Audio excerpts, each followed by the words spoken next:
songs in a circle? No, they talk about grown-up problems.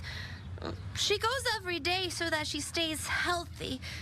You see, well, my mom needs help learning to take better care of herself, so she talks to people with the same problem.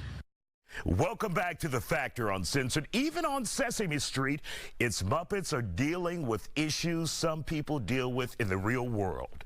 Sesame Street's nonprofit organization, Sesame Workshop, has tackled difficult conversations in the past, like COVID, grief, and foster care, and now their Muppets are being used to break down opioid addiction. That's what the Muppet was talking about when it talked about its parent for those young minds out there. Joining me to talk about it, Dr. Bernadette Smith is here on The Factor Uncensored. So what are your thoughts about this? And it's always good to try and reach kids.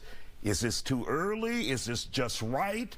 Is this what children of America need? So when we're dealing with children and our children, you know, I'm a mother as well.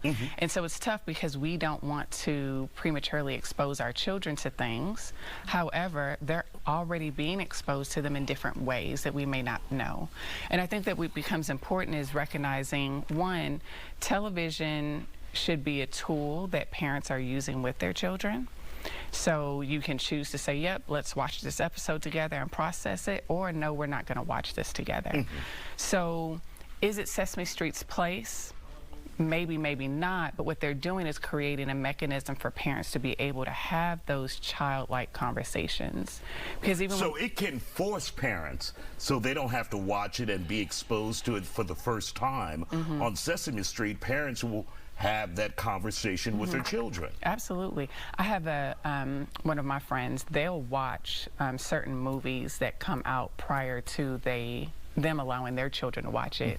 So they can figure out, is this something we want to expose our children to, or is it not? And how do we want to have those conversations? And so when you go to the Sesame Street Workshop website, it has information on there on how to have those conversations with your children. And so, again, my daughter asks me questions all the time that I have to, God, you're 8. Why are you asking me this already? I'm not ready for this. Uncomfortable questions for parents. It's very uncomfortable because we want them to be children. And we want them to stay children, but they're also very curious.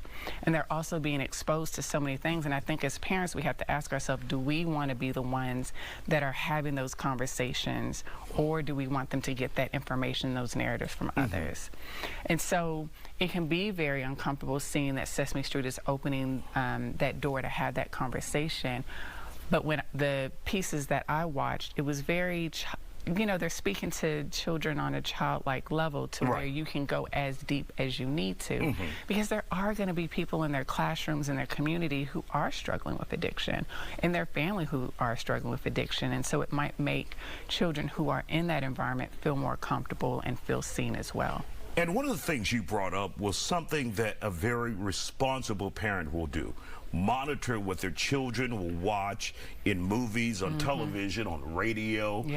But are parents still doing that today? A lot of parents, or is it hit or miss? Let me say this. Being a parent is tough, okay? It's tough. So shout out to everybody who's parenting.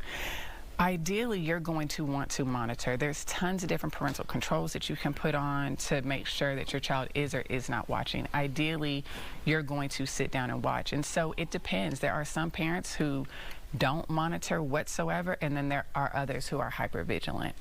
And so it just depends. It just depends, but remembering that all of these things, media, social media, music, movies, etc., should be in place so that you as a parent are monitoring that off top. It shouldn't be babysitting your child. And in the last 10 seconds we have here, should or shouldn't parents allow their children to watch this on Sesame Street?